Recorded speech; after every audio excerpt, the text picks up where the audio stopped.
శ్రోతలకు కథాలహరికి స్వాగతం. ఈరోజు మీ ముందుకు తీసుకురాబోయేది వృద్ధుడి తెలివి అనే ఒక కథ. అవంతిపురాన్ని పాలించే సోమనాథ మహారాజుకు వృద్ధులంటే మహా చిరాకు. వాళ్ళు ఎందుకు పనికిరారనే భావన ఉండేది.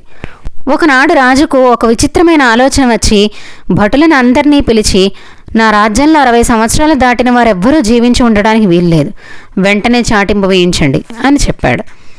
రాజుగారు చెప్పిన దానిని విన్న ఆ రాజ్యంలోని వారందరూ చాలా బాధపడుతూ గత్యంతరం లేక వృద్ధులను లోయలోకి తోసివేసి బాధపడుతూ ఇంటికొచ్చారు.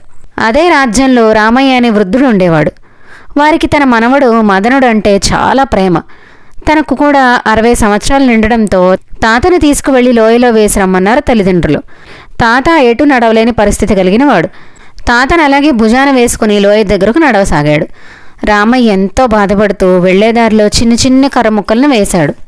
దానికి మదనుడు, తాత నీవెందుకు ఇలా వేస్తున్నావు అని అడిగాడు. దానికి రామయ్య, నువ్వు వెళ్లేసరికి చీకటి పడిపోతుంది కదా, తోవ తెలియక ఇబ్బంది పడతామని ఇలా వేస్తున్నా అని అన్నాడు. దానికి మదనుడు ఎంతో బాధపడుతూ, తాత నేను లోయలోకి తోసేను అని ఇంటికి తీసుకుని వెళ్ళి అటక మీద పెట్టి జాగ్రత్తగా చూసుకోసాగాడు. ఇలా రాజ్యంలో క్రమంగా వృద్ధులు కనిపించకుండా పోయారు. ఇలా కొన్ని రోజులకు సోమనాథ మహారాజుకు కూడా 60 సంవత్సరాలు సమీపించాయి. ఆ మహారాజుకు కూడా అంతుచిక్కని వ్యాధి సోకింది. ఆ వ్యాధిని నయం చేయాలంటే బూడిదతో చేసిన తాడు తీసుకురావాలని రాజవైద్యుడు చెప్పాడు. దాంతో సోమనాథుడు భటులను పిలిచి బూడిదతో తాడునేసి తెచ్చిన వాళ్లకు విలువైన బహుమానం ఇస్తానని ప్రకటించాడు.